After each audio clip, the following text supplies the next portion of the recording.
the entire paper. So one word catch me and brought me over here. If you have anything, ask. My question is, what to ask? I'm not getting it. What is the question?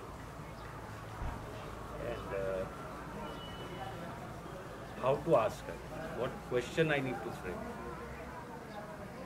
Beautiful. I'm not getting. Beautiful. What to seek? So that is the only quest. In fact, it's a beautiful situation. If one sees and admits forthrightly that there is a seeking but no clear image of the object to be sought. It's a very honest point to begin with. Mostly people begin with a preconceptualized image of what they want. And when you already are so adamant about what you want, then you cannot get anything other than what you want. And what you want is just your own projection. So one stands at a particular place. Let's say this domain, this table, is the expanse of the mind.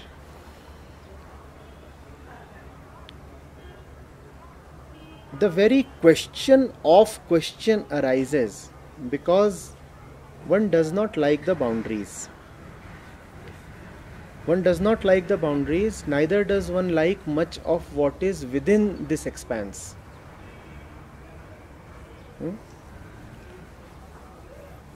But all that the mind knows is this. This is the mind. You see this area? This dimension, this surface? All that the mind knows is this. So it would be arrogant, rather preposterous for the mind to talk of anything beyond it. But the so-called spiritual mind is often quite fond of pointing to something that transcends it, pointing towards the beyond. That is not very wise. That is just a trick of the ego to claim that it knows something beyond the boundary. The fact is, all you know is this and the boundary. Beyond the boundary, neither this expanse is there nor are you there. You and the expanse are one.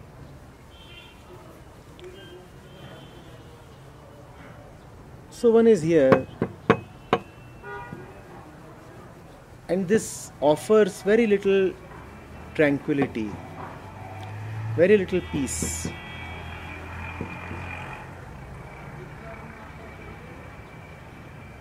That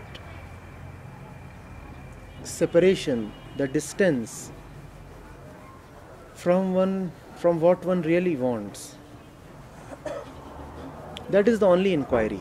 There can be no other inquiry. Where is that which I really want? Apart from that, all inquiries are just inquiries within this. And within this, you have very well seen that you are not finding that which can give you peace. So whenever one talks of inquiry in the spiritual sense, all inquiry is just one question. Just one question. Peace. No other inquiry is meaningful. One could also say that all spiritual inquiries can be reduced to this basic question.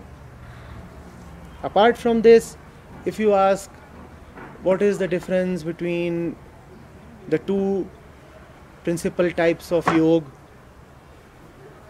what is the difference between karma sannyas and karma yoga.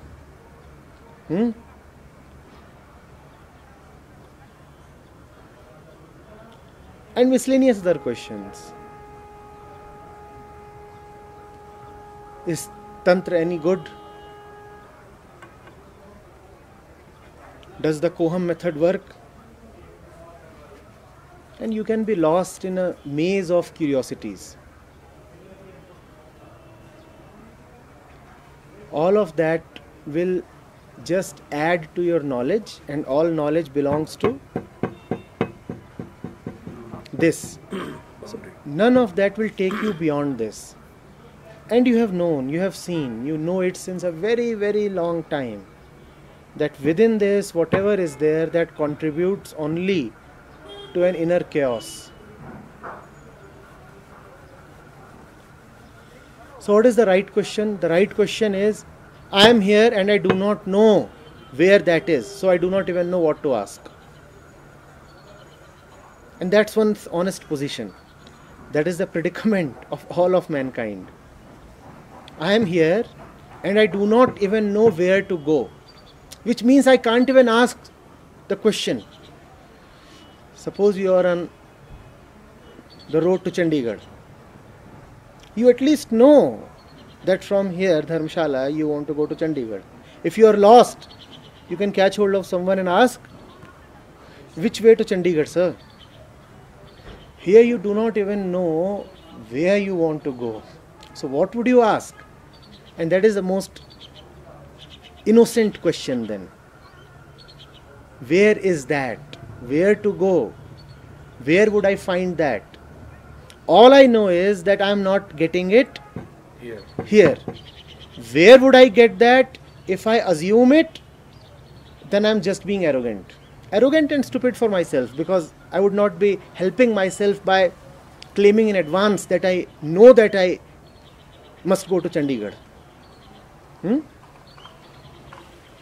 So that's it. Where is that? And what is that? Where is that? What is that? Who is that? Is that? Is that? Even that? Or I am that. That is more of an answer.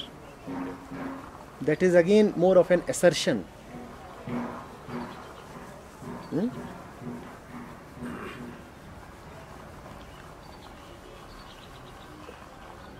there anything? The Sorry.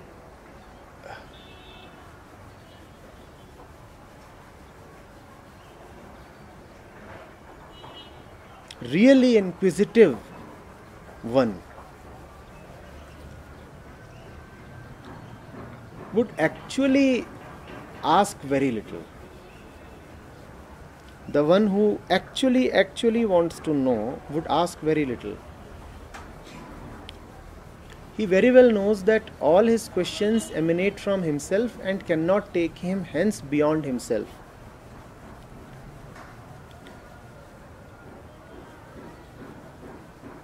No answer can be beyond the question that you ask. So the answer never satisfies the question. The answer only creates the ground for the next question. So the really inquisitive one does not come to seek answers. He comes for solutions. So he does not ask much. Sometimes he may not ask anything.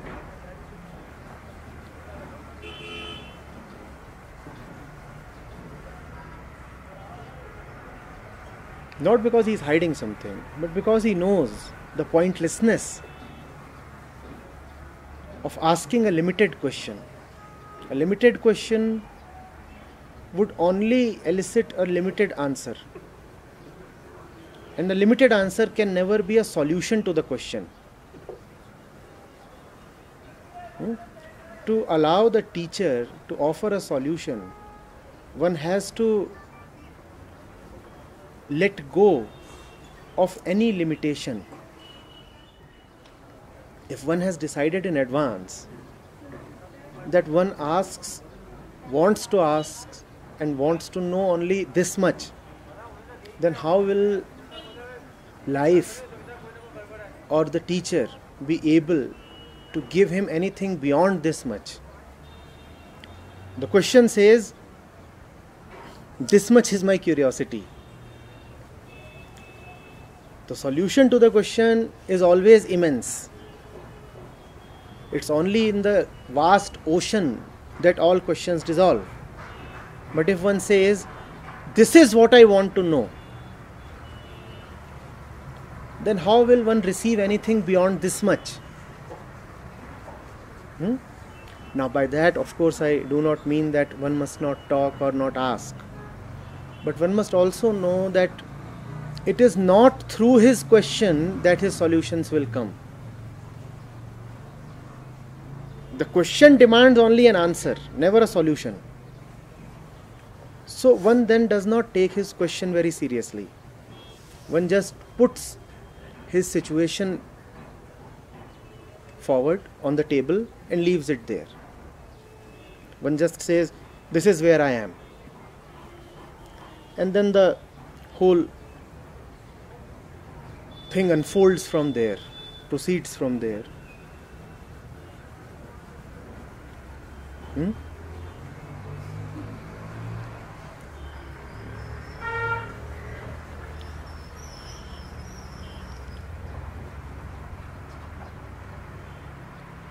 It is actually the same thing from both sides.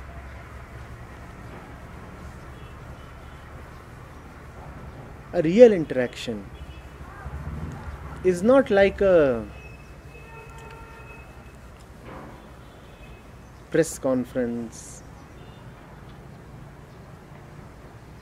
or a classroom in which politics or economics or science is being taught.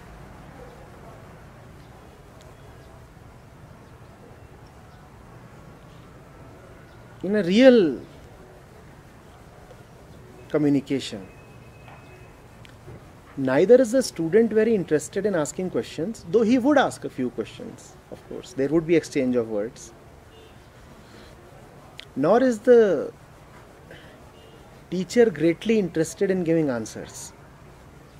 So if an outsider happens to listen to what is going on, he may find all of that very absurd.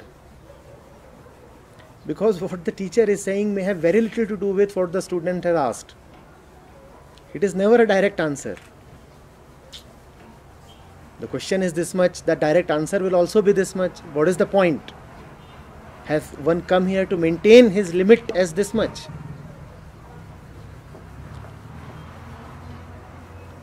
So it's a strange thing going on. Silence talking to silence. Openness talking to openness.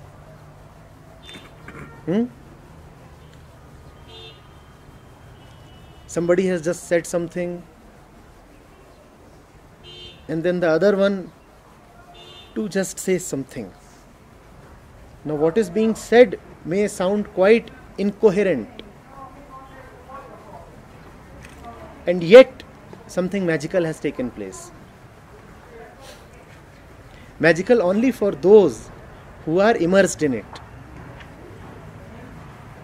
not for those who may look at the recording later on, or read about it or hear about it, or are watching from a distance. For them it has no... See, it is somewhat like this. Have you seen a mother and a son? Have you seen them talk to each other? And the kid, the son, the daughter, the infant, maybe 6 months old or 1 year old, with very little introduction to language, and yet they are talking. What are they saying to each other? What do they say to each other? Madaris. Have you heard this term? Madaris. It's a great language. It's the most ancient language, Madaris.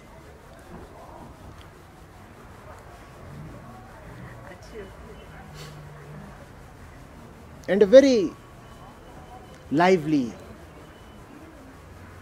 conversation is going on. And both the parties are very sincere about it. But you will watch from a distance, say, what language exactly is being used? What is this grammar? The same happens with lovers. The lips are talking, the eyes are talking, and they are uttering all kinds of nonsense. And yet a very deep communication is there, in which they are utterly close. To an outsider, it is all nonsense. What is going on?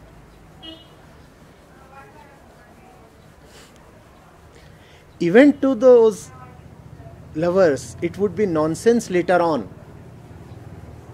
If they recall, if they use memory, then they would find it highly nonsensical. But it is the most relevant scripture for them at that moment, those words. The only scripture that matters.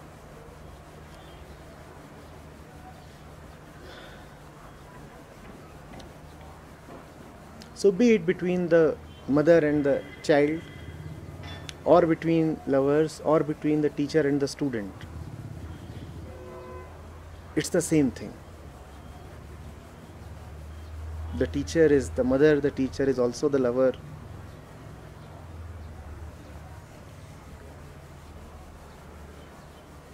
One just talks, one does not think what to say. And same with the mother. She just talks. She doesn't think what to say. It is from a point of thoughtlessness that the words emerge. And it is from a point of thoughtlessness that the questions emerge. Now it doesn't matter what the question is, and it doesn't matter what the answer is. What has been established is that there is a point of thoughtlessness, and that's all that matters. Are you getting it? Somebody believes he cannot walk.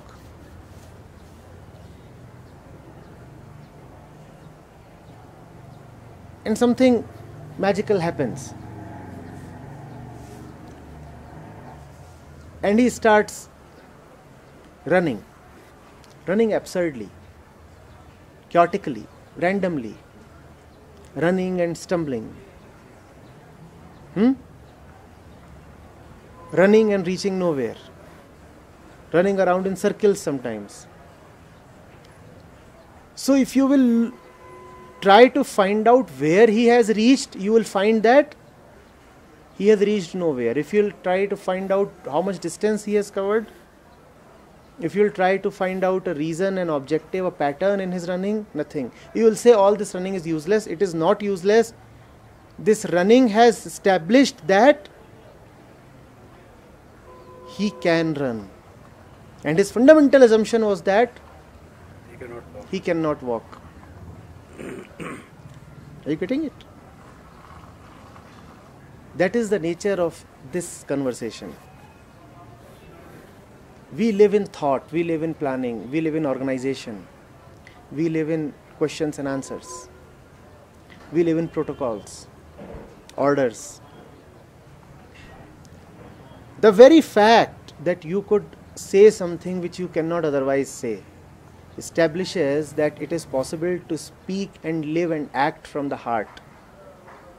And the very fact that the teacher could reply without an apparent order, without an apparent structure, establishes that it is possible to live lovingly, meaningfully, without using the order established by the mind. And that's all that there was to establish. Done, proven to oneself. The obvious has been proven once again. And that is, man's comic tragedy. He has to prove the obvious again and again to himself. He has to prove again and again to himself that he is. He really is. So that's what we do. People talk of seeing beyond the obvious. Man's situation is that he cannot see even the obvious. These sessions are just about seeing just the obvious. The beyond can wait.